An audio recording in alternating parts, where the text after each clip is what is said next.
Hello survivors and welcome to another Walking Dead Road to Survival video, and in this video we're going to be taking a first look at Gold Mythic Off-Duty Shane, who is going to be the Ultra Mythic character coming to RTS during the 7th anniversary event. As you can see, visually Shane looks pretty cool. On the right hand side we have got a strong version of Shane. He is holding that baseball bat. As you can see, he's got like a lot of like police gear on, let's just say. He's got a vest, he's got the hat, I guess that would be a police bag, he's got the badge, the cuffs. On the left hand side you can see it in a bit better detail. He's going into Ballroom 7.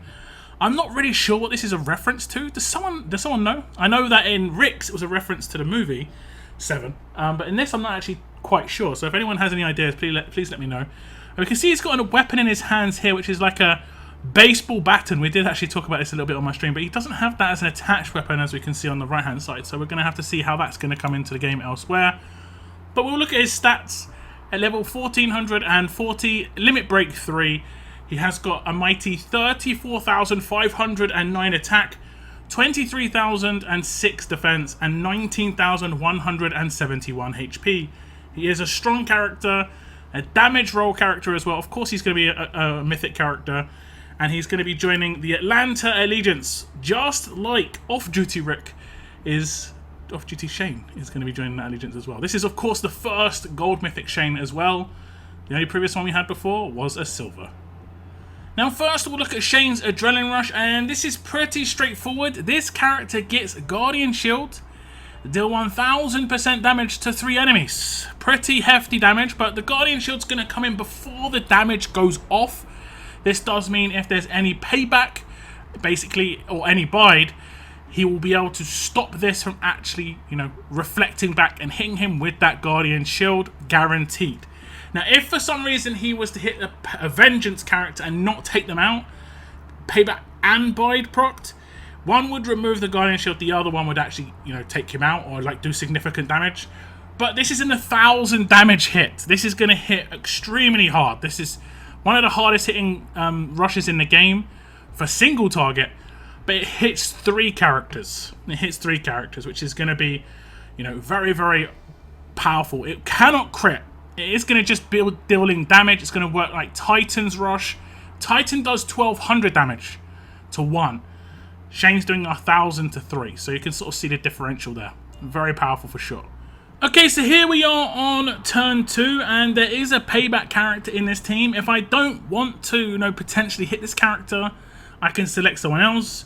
But if I want to hit this character, I have to select them. The character that you select is the guarantee. It'll be 2 other RNG targets. I'm going to select the character.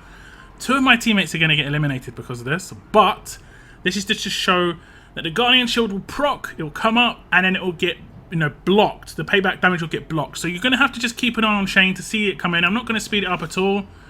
Rush will come in, do significant damage to 3 characters, and you can see he manages to survive because he did the Guardian Shield and it did block it. Now, obviously you can have Guardian Shields on teammates to block damage. You can have other things on teammates like Camouflage to stop damage coming in. So this is basically going to work against the majority of paybacks, as long as you're only proccing 1 payback with that rush. So we'll look at the upgrades on the Adrenaline Rush, and you can see at grade 3 it gets +2 damage targets. This is honestly one of the most powerful upgrades in history of the game, but it comes in at grade 3, so it's not going to be too problematic to come by. When it comes to grade 5, the AP cost gets reduced to 66, so originally it is 75. The first 2 upgrades are pretty just random, honestly. You'd expect the rush to sort of be at least 2 targets and 66 AP, honestly, early on. So they're not really doing too much. It's the LB2 that's going to come in. That's going to be quite big. The difference between 500% and 1,000% to 3 targets, I can't tell you how important this is going to be if you want to get the best damage out of Shane here. When you compare it to Titan, I think his was 800% damage to 1. And I can tell you that he hit so badly with 800%. But 1,200%, it was great, and 1,000% is going to be absolutely great for Shane, for sure. So, this is the most important thing to get if you want to get Shane to be a heavy damage dealer. Of course, getting him into LB2 and above will also increase his base stats, and his base stats are really high. His attack stat is nuts, so it's gonna basically like work hand in hand with each other in that case. So obviously, I like this rush a lot. I like that it's doing so much damage. I like that you have the potential of taking out someone who is going to be a payback, and it's not going to be a problem.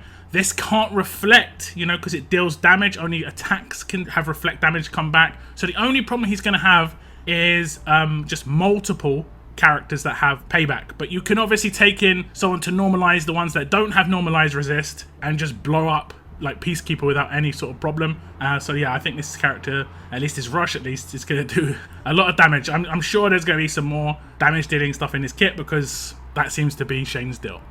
Now, checking out what other damage stuff he brings to the table, we'll check out his signature move. It is called Undercover. It has got an initial cooldown of turn 1, cooldown of 2 turns, number of uses unlimited.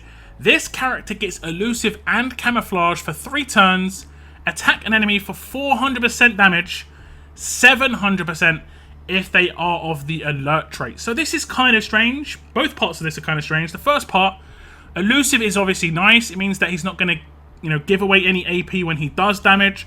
He's not going to give anywhere any AP when he's attacked. This is actually pretty good. It's like he's almost a control character as a damage dealer. This is actually kind of nice because he will get focused quite a lot because he is a damage roll character.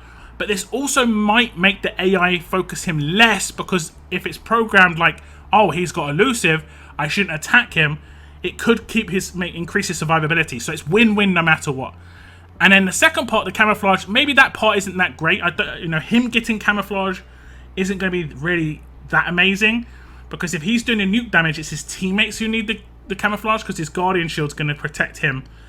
And obviously, if he gets multiple hits come back, the camouflage is not going to protect him because they're going to at least always hit him. So I'm not really sure about the camouflage part of it, but the elusive I do like. Now, the attack an enemy for 400% damage, 700% if they are alert trait. Again, this has got one part of it is nuts. The 700% if they're like a particular trait is crazy for a turn 1 signature move. This is just absolutely nuts. And it does attack as well, so it can crit. So this can be such high levels of damage. You know, a fast character is going to take significant trait damage even at 400%. And the alert characters are basically taking trait damage if they're taking it from like a 400% damage hit from a tough character. But it's strange because he's strong and he's obviously dealing more damage against alerts. Maybe it's because Rick's an alert character. It could be like setting it up like he's trying to, you know, take out Rick.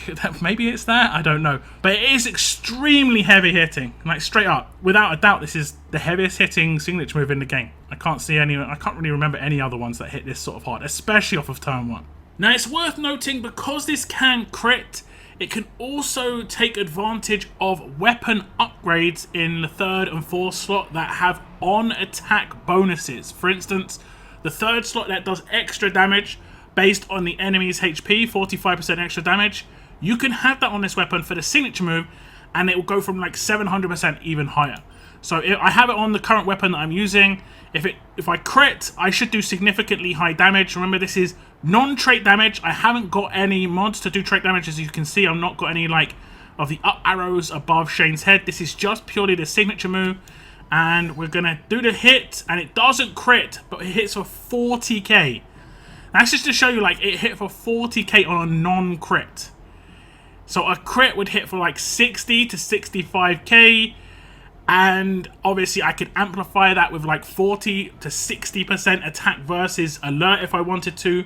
So this is going to do so much damage against basically an alert character of your choice. You can see I've got camo now, and I also have the elusive, but that came in first. So if you look at Garrett's HP, he's very, very low. He should have tons of AP right now, but he's got none. Because elusive stops any AP gain off that, you know, initial damage. Not that many characters are going to survive, whether it be by the initial hit from Shane or just any sort of follow-up damage afterwards. So now looking at the upgrades on the signature move, you can see at grade 2 it gets a full upgrade where this character gets elusive for 3 turns. At grade 4 it gets a 300 damage boost against alert enemies, so initially it's just 400% damage, but those are the easy grades to come by. If you get one version of this character, you're going to get those grades. LB1 is when you're going to have to get the bonuses, and then it gets a full upgrade where this character gets camouflage for 3 turns, I don't think that's actually that important. I still can't really work out how that's influential for Shane himself, other than like other characters doing damage and him not, you know, taking any possible reflect and stuff like that. That's all it does. It stops non-targeted damage, you know, AoE damage effectively, if he's not the target. Or against walkers, I guess, against walkers. Now, LB3 is the big upgrade. It goes from a turn 2 starting cooldown down to a turn 1 starting cooldown. This is pretty significant. I would say getting this off turn 1 could be very good, especially against certain characters before like loads of bonus HP gets rolling. You know, you could potentially take this character again against Nor, and you could potentially use someone like Ajax. Ajax just removes all of the bonus HP, and then Shane comes in and just nukes, and it should be a takedown on that first turn. If someone hasn't like really well built their Nor, Shane's gonna, you know, have a significant advantage there, just because 700% if it crits, all the bonuses, yeah, it's gonna be very nasty. Obviously, this signature move is crazy good. It's really good. It hits really hard. There are questionable parts about it, mainly the camouflage. If anyone has any ideas, comments down below. But the 700% damage against alert characters, yeah, very problematic for them indeed. Rick shaking his boots, I guess. Okay, so there is a giveaway in this video, guys. It's going to be 10,000 Ultra Mythic tokens going to one lucky winner. All you have to do is comment below the word buddy, because Rick and Shane, they were buddies, right? They were best buds. Well, we know how that turned out. Comment below buddy in part of your comment. Make sure it's a part of a longer comment so YouTube don't spam your comment out. The draw will be made next Monday on my live stream. Now back to the video. So now we get to see what brings this all together for Shane, and we can see his mythic abilities. These are his passive skills. He has agility, which is because he's a damage dealer. Generally speaking, I would think it isn't that good, because he works quite similar to how Titan works, in terms of he can crit his basic attacks, he can crit his signature move, but he can't crit his rush. But I think it's actually going to be good for Shane, because he's going to get a 20% increase on that signature move. So that's obviously great. Next up is Caught Off Guard. When attacking while camouflaged, this character gets 100% attack. Okay, there we go. There we go. Why has this guy got camouflage? I don't understand it. And then boom. When I did his rush in the example before, he did not have the camo. I don't do signature moves when I'm showing the rush, just to show it by itself. But now his rush is going to be absolutely crazy. Doesn't that just make his rush a 2000% hit to 3 enemies? I mean, you can compare the damage that he did before to what I'm about to do as well. It's just going to be crazy. Next one is Unjustified. When killing an enemy, 100% chance this character gets 25% halo for 2 turns. Now this is good, because if he does hit multiple paybacks, for instance, one payback will get blocked by the Guardian Shield, and then the second payback will kill him, but it will have halo if he's killed anybody, and he should just get revived. It should be just as simple as that. So that's actually pretty good. Next one is Collecting Evidence. When attacking, 100% chance to steal up to 2 positive effects from the target. So he's got like inbuilt ransack into his kit. Now you might think, well, I could just put a ransack weapon on him. It's not that big a deal. If you look closer to his kit, he is a leader. And generally speaking, leaders, it's really important to have 1535s on them, just to increase the damage of everybody, crit chance of everybody. It's really good to utilize the 1535 on a leader. But him having ransack inbuilt on his actual kit is nice. His signature move can ransack. His basic attacks can ransack. His rush cannot. But I don't think that's going to be a problem. When he rushes, I think it's going to be GG for a lot of characters. So, but the other stuff can ransack. That means he can steal away things like the defense buffs off of like Lao Po before he sets up the nuke. I'm not sure the order. Maybe I'll try and test it out against someone like Sebastian Milton. In terms of, does this still happen before he does the damage on his signature move? I would assume no. I would assume the damage comes in, then this still happens, but you never know. So I will say Shane, because of that turn 1 signature move, can be extremely fast as well as powerful. We'll just show off the fact that he's going to get 100% boost on his rush. What we'll try and do is we'll try and hit characters we hit with his rush before. And I think that was Maggie, Peacekeeper, and Garrett. We'll command him right now. Hopefully give him some AP. As you can see, he's going to be rushing off of turn 1 with, I think it's his 2 AP gain weapons. And you could probably just go back and check what damage he did before compared to what he's just about to do, which is 100% boost on that damage output. And that is going to be very nice indeed. Very, very nice indeed. Obviously, in this particular situation, Dr. Stevens could pick up, but like, first turn rushing potential with effectively like a 200 or 2,000% rush to 3. Yeah, that's going to be absolutely crazy. Attack versus alert as well. Obviously, you could do even more damage. Now, these alert defense teams will be in a lot of trouble, I feel. Okay, so now the other question. Does he steal the buff before he does the damage on his signature move, or does the damage come in before he steals the buff? I would assume the damage comes in first, but some order of operations are weird, honestly. I'm going to do the signature move. Okay, he steals the buff first, because you're never going to do 45k damage against a Sebastian Milton with 400% defense. So he steals the buff first, then he does the damage. So he's going to be really good against Sebastian Milton. He's basically countering him. Very, very powerful, without a doubt. Obviously, Sebastian Milton has an absolute defense weapon, so, you know, potentially like a disarm would be important. Because this signature move can crit, it also can get blocked by absolute defense.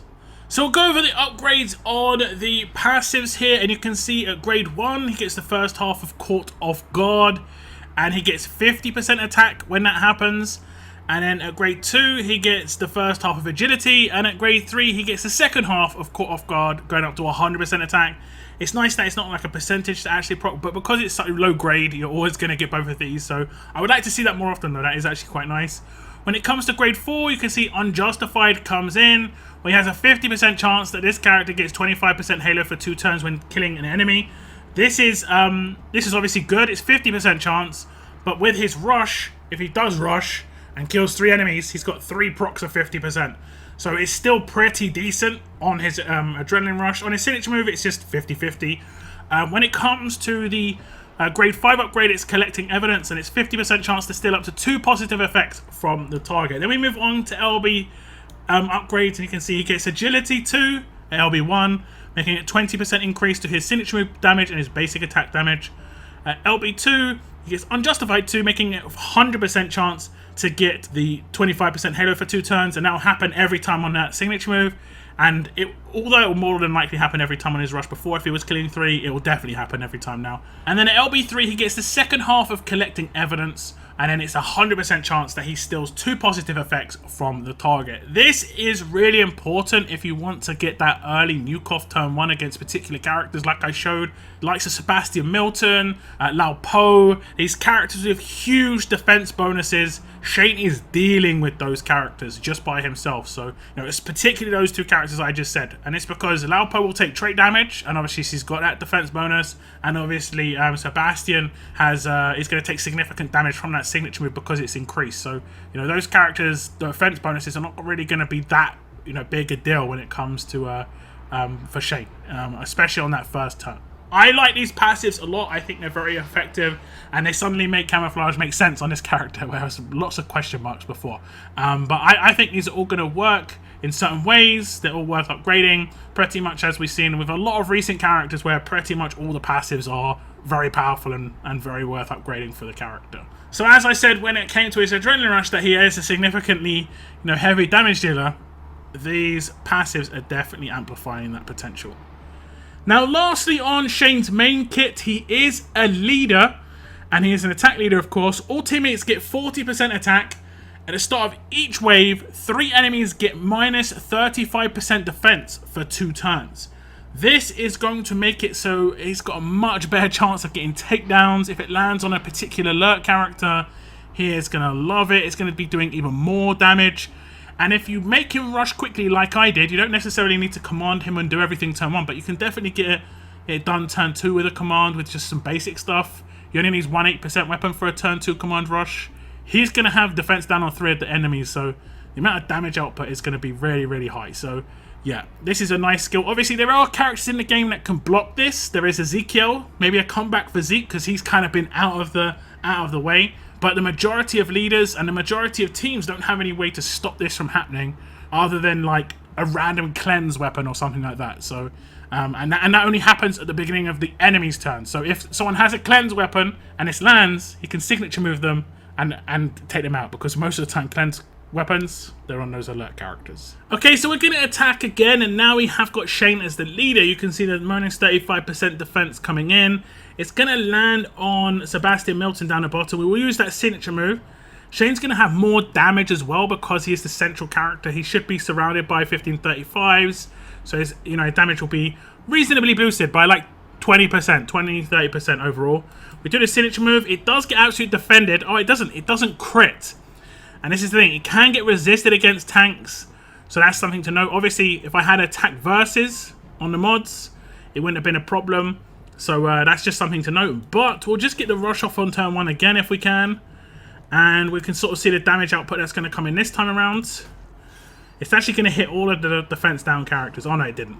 It's going to hit 2 of the defense down characters and 1 of the non-defense down characters. And this is what the the other characters are about in your team, just to try and like finish off these characters. Shane doing significant damage by himself is really nice, but with the other 2-3 characters you're going to have in the team, those are the ones that are going to deal some significant damage on the side as well. And Shane's going to help that. He has got 40% attack lead bonus, which is obviously very nice indeed. Now, as mentioned, Shane does not have an attached weapon. As much as he has his own weapon in his art, it'll be interesting to see where that comes along in the game, if it comes along at all. But we see on his weapon, he has no attached weapon. You can put whatever weapon you want in his hands. I would go for a 1535 in the 4 slot. That's the only thing. As a leader, it's going to boost Shane's damage. It's going to boost his crit chance. And obviously, it's going to boost the damage and crit chance of adjacent teammates. The 3rd slot is the debatable one. You could give him a revive. He'd actually have 3 chances to revive on that adrenaline rush if he killed 3 enemies. You could give him the extra attack based on the enemy's HP. It'll make his signature move hit harder and his basic attacks hit harder. You could give him stun on attack, and it'll make him be able to stun on his signature move and to stun on his basic attacks. Basically, you can't really make too much of a massive mistake on your standard on that 3rd slot, as long as it's something that can either take advantage of the weapon, basically its offensive capability and its takedown capability. There's pretty obvious on the other 2 slots, attack and AP on attack, and he's going to be doing lots of damage for sure. So that is Gold Mythic Off-Duty Shane, and he is going to be an Ultra Wheel character, like I said in the intro. It is worth noting when it comes to the passive that gives him a boost to his damage on camo, that works like a mod. So it isn't going to be like a speech bubble. Basically, if he gets a speech bubble buffs from someone else, it will stack. So if he, as a strong character, he can have strong teammates in the team, and he can have a strong attack weapon on the team, and get like a 30 to 50%, attack buff, which is pretty significant. It will stack with that 100% buff from his kit on the camo, so it will further increase the damage output of that adrenaline rush. So definitely some nice synergy potentials, a lot of different ones for sure, and I'm sure some people are going to be working out some very nice quick teams, because I was getting him to rush very quickly without any effort at all, so I don't think it's going to be too much trouble for too many people out there. But do tell me your thoughts on Gold Mythic Off-Duty Shane. Is he the sort of ultra character you've been waiting for? Are you going to be pulling for this character? Let me know in the comments down below. That is the end of my video. I want to thank you very much for tuning in, and as always, keep on surviving, guys. Keep on surviving.